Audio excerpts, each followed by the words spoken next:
আজকে রাতে চেরিসোনাকে দুধ রুটি খাওয়ালাম, তো ভাবলাম চলো তোমাদের সাথে ছোট করে ভিডিওটা শেয়ার করে নিই। এখানে দেখো আমি গরম জলে একটু মাখানা পাউডার অ্যাড করলাম।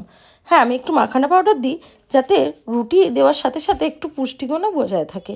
তো এখানে দেখো রুটিটা আমি আগে থেকে করে একটু জলে ভিজিয়ে নিয়েছিলাম, তার দরুন খুব নরম হয় জিনিসটা। তারপরে একটা বাটিতে রুটিটা ভালো করে আমি ছোট ছোট করে কেটে নিয়েছি।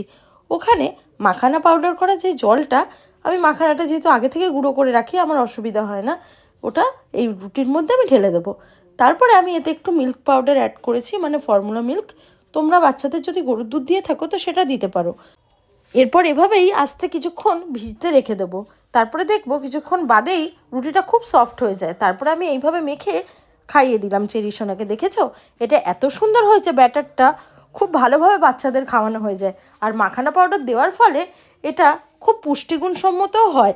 তোমরা এতে চাইলে ড্রাই ফ্রুটসও অ্যাড করতে পারো। আমি করিনি, যেহেতু রাতে দিয়েছি আর ড্রাই ফ্রুট সকালে দিই, তাই জন্য আর দেওয়া হয়নি। তো চলো আজকের ভিডিওটা এখানেই শেষ করছি। তোমরা অবশ্যই জানিও আমার ভিডিওটা কেমন লাগলো। আরও এরকম যদি রেসিপি তোমাদের জানতে ইচ্ছা হয় অবশ্যই কমেন্ট করে জানিও। আর হ্যাঁ, তোমাদের বাচ্চারা কী খেলো সেটা